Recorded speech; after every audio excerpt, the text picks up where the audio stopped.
un des derniers points que nous n'avons pas encore vu, donc c'est l'insertion d'une vidéo interactive, activité qu'on peut retrouver notamment chez H5P, que vous allez pouvoir aussi retrouver dans Moodle, mais ça peut être aussi appréciable d'utiliser ce type de ressources dans un cours fait avec ExeLearning.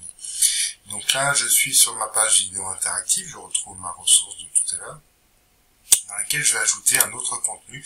C'est un contenu qui n'existe pas, non, c'est pas un autre contenu, c'est activité interactive. C'est une activité qui n'existe pas dans la version 1.4, donc vous allez la trouver simplement dans la version 2.5. Donc je vais lui demander ce type d'activité-là. Je vais laisser ce titre-là. Je peux choisir mon icône de vidéo interactive, donc il va aller piocher dans les différentes icônes. Voilà, le télescope par exemple. Voilà, donc quel type de ressources il attend? Il y a forcément un fichier vidéo ou une ressource vidéo derrière, qui peut être soit un fichier local si je l'ai sur mon ordinateur, soit un fichier placé sur YouTube, ou dans une médiathèque, quelque part, si vous avez un accès à des fichiers d'une médiathèque. Moi, c'est une vidéo YouTube, là, sur la communication non verbale au travail, donc je vais aller... alors, sachez que ExeLearning ne prendra pas votre lien de partage indiqué ici. C'est pas la peine de prendre celui-là. Je vais aller prendre l'adresse qui se trouve dans mon navigateur. C'est un fichier YouTube, enfin une ressource YouTube, je colle. Et normalement, il faut que je fasse un changement pour qu'ils comprennent que oui, ok, j'ai une vidéo.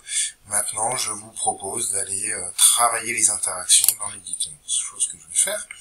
Donc ma vidéo s'ouvre dans une fenêtre qui va me permettre soit d'avoir de l'aide, soit de créer une page de couverture. Donc ma vidéo active. Voilà, c'est peut-être quelques mots d'introduction, hein, des consignes propres à la vidéo. Hein.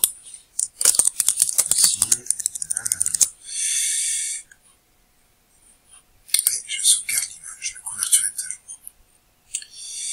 Donc je sauvegarde aussi régulièrement les paramètres de ma vidéo interactive. Et ensuite, je vais me placer, je vais lire ma vidéo.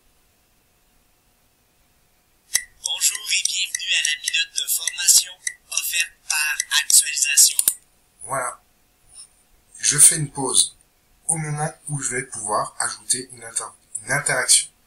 Donc là, à ce moment-là, donc à 5 secondes, j'ajoute une diapositive et il me demande quel type de contenu je vais ajouter sur ma diapositive. Est-ce que c'est simplement du texte, fournir des informations complémentaires, questionner sans attendre forcément de réponse?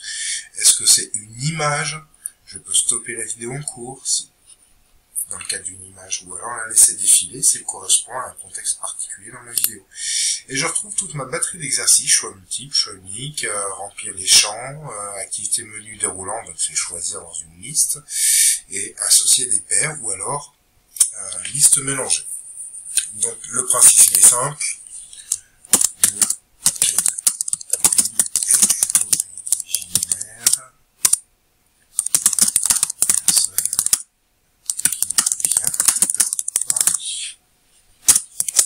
Ça c'est ma question. Je peux mettre des liens, hein. Je peux aussi éditer le code source, mais pour renseigner par exemple un H5P ou un Learning Apps, bref, là je ne vais pas charger cette activité-là, c'est pas l'intérêt.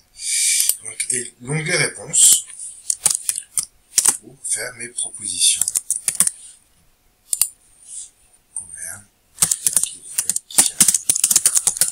Là c'est un QCU, choix unique. Donc je vais proposer Québec-Canada dans le même, puisque je suis pas sûr, c'est une réponse correcte. Voilà. Bon, par contre, je n'ai pas de feedback ici. Donc, le principe est le même. Alors, je n'ai pas de point non plus. Le principe est le même pour les autres exercices. Voilà. Création de diapositive. Les changements sont définitifs. Après avoir cliqué sur sauvegarde. Okay. Et il me parle de ce bouton sauvegarde ici.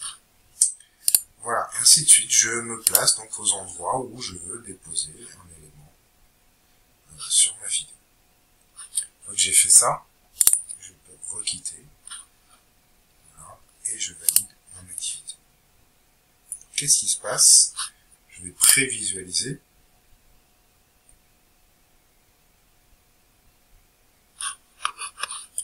Voilà, donc vidéo interactive, directement la page.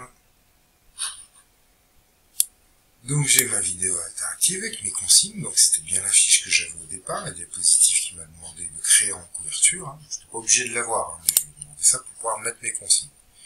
La vidéo se lance. Bonjour et bienvenue à la minute de formation offerte par Actualisation. Ah, et voilà, elle s'est arrêtée à 4 secondes, une seconde juste avant l'info que j'avais donnée. De quel pays est originaire la personne qui vient de parler? Je dirais d'Auvergne. Voilà, réponse incorrecte. J'ai pas de comptage de points. Et je continue ma vidéo. Cette semaine, nous allons voir la... Etc. Ok? Voilà. On va s'arrêter là pour la vidéo interactive, sachant que la vidéo interactive, vous l'avez aussi dans H5P, hein, si vous voulez l'utiliser avec un peu plus de fonctionnalités, notamment des feedbacks, vous pourrez le faire dans H5P. Voilà, à plus tard.